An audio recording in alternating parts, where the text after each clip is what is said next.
नमस्कार, इन खबर में आपका स्वागत है। मैं विद्याशंकर तिवारी हूँ। पाकिस्तान का दोस्त मलेशिया हफ्ते 15 दिन में ही अपनी औकात में आ गया है। शुरू में महातिर मोहम्मद ने जो यूएन में बोला था और प्रधानमंत्री नरेंद्र मोदी से सोवियत रूस में मुलाकात के दौरान बोला था, यूएन में तो यहाँ तक वो कह गए थे कि भारत ने कश्मीर पे कब्जा किया है। भारत ने इसका तीखा प्रतिकार किया था, लेकिन जब बाद में भारत ने अपनी स्ट्रेटजी बदली, उसके बाद से मलेशिया को ये डर लगने लगा है कि कहीं उसकी अर्थव्यवस्था न चौपट हो जाए।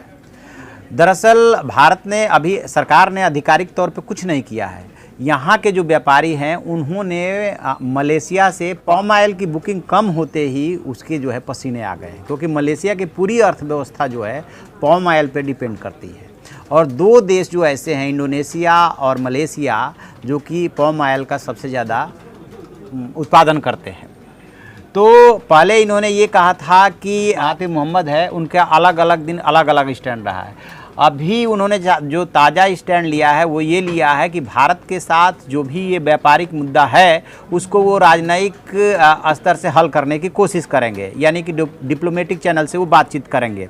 इसके पहले उन्होंने ये बात बोली थी कि भारत जो है एक तरफा आयात नहीं करता। ये जो भारत के साथ व्यापार होता है वो दो तरफा है, यानी कि मलेशिया भी वहाँ से आयात करता है। तो उनका इशारा इस तरफ था कि यदि भारत ऐसा कोई कदम उठाता है कि पाम ऑयल का आयात रोक दे या उस पर टैक्स ज़्यादा बढ़ा दे अपने यहाँ, तो उसका ऑटोमेटिकली आयात रुक जाएगा, तो हम भी कदम उठा सकते हैं। वो एक तरह से चेतावनी दे रहे थे, लेकिन अब वो ये कह रहे हैं कि इसको हम कूटनीतिक तरीके से सुलझाएंगे।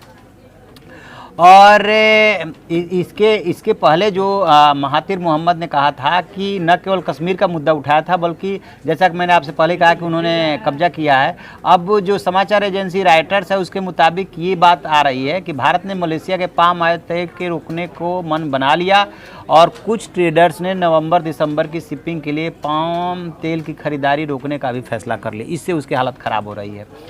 अब बरनामा न्यूज एजेंसी के अनुसार महातिर ने कहा है कि भारतीय ट्रेडर्स की ओर से पाम तेल की खरीदारी रोकने के बावजूद भारत सरकार की तरफ से आयात पर पाबंदी लगाने को लेकर कोई आधिकारिक जानकारी नहीं दी गई है। ये कारोबारियों की प्रतिक्रिया है, हम कोई निजी फैसले पर टिप्पणी नहीं कर सकते। और फिर उन्होंने कहा कि एक और उन्होंने बात बोली है कि भारत यदि तनाव कम करने के लिए चाहे तो वो चीनी और बीफ का आयात बढ़ाएगा। भारत से कारोबारी तनाव कम करने के लिए वो चीनी और बीफ का आयात बढ़ाएगा। भारत में खाने का इस्तेमाल किए जाने वाले जो पाम तेल का इस्तेमाल है वो 2/3 है। भारत हर साल 90 लाख टन पाम तेल आयात करता है, और मुख्य रूप से मलेशिया और इंडोनेशिया से। 2019 के पहले 9 महीनों में भारत ने मलेशिया से 30.9 लाख टन पाम तेल का आयात किया। मलेशियाई पाम ऑयल बोर्ड के डेटा के अनुसार भारत का मलेशिया से मासिक आयात 4,33,000 टन है। तो अब क्या है कि जो भारतीय व्यापारी है वो कह रहे हैं कि हम इंडोनेशिया से खरीदेंगे, क्योंकि इंडोनेशिया इनसे भी ज़्यादा सूट करता है व्यापारियों को, और अभी तक भारत जो है ज़्यादा मलेशिया को तरजीह दे रहा था। एक बात बता दें कि भारत को दिक्कत मलेशिया से नहीं है, भारत को दिक्कत महातिर मोहम्मद से है। इसके पहले भी ये यहाँ पे शासन कर चुके हैं, उस दौरान भी भारत के साथ इनके अच्छे रिश्ते नहीं थे, क्योंकि पाकिस्तान से उनकी अच्छी दोस्ती है। और फिर जब से महातिर मोहम्मद आए हैं, भारत के साथ संबंधों में तनाव आ गया था, क्योंकि वो पाकिस्तान से दोस्ती निभा रहे थे। और उसी दोस्ती के चक्कर में उन्होंने कश्मीर को लेकर के बहुत ज़्यादा, यानी कि वो सामान्य तरीके से भी ये शब्द बोल सकते थे, लेकिन उन्होंने कहा कि भारत ने तो कश्मीर पे कब्जा किया है।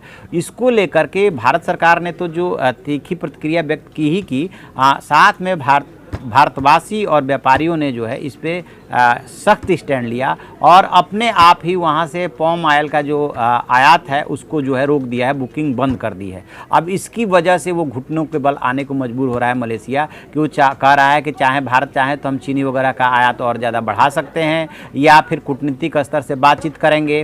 तो देखते हैं अभी क्या बातचीत करते हैं, क्योंकि अभी FATF में भी मामला फंसा हुआ है, क्योंकि वहाँ पर चीन, मलेशिया और टर्की ये तीनों भारत के साथ खड़े हैं, और वहाँ पे जो देश हैं वो बाकी देश जो है इनके खिलाफ है। तो इस तरह से मलेशिया जो है घुटने टेकने को मजबूर हो रहा है। अब देखते हैं कि भारत सरकार इस पर क्या रिएक्शन देती है, क्योंकि भारत सरकार ने अभी तक जो इम्पोर्ट जो वहाँ से आयात करती है और जो निर्यात करती है उसको लेकर के टैक्स बढ़ाने या घटाने को लेकर के कोई फैसला नहीं किया था, एक चीज़। और दूसरी चीज़ कि आधिकारिक कोई बयान नहीं दिया था। तो जैसे ही आधिकारिक बयान आएगा तब जाकर के स्थितियाँ स्पष्ट होगी कि मलेशिया जो है घुटनों के बल आया तो क्या उसके रुख में जो है बदलाव आता है कि नहीं आता है, या भारत जो है इंडोनेशिया की तरफ रुख करता है। जो भी इसमें और अपडेट मिलेगा हम आपको अपडेट कराएंगे। आप देखते रहिए हमारा डिजिटल चैनल इन खबर। इन खबर चैनल को सब्सक्राइब करें और बेल आइकन दबाना ना भूलें।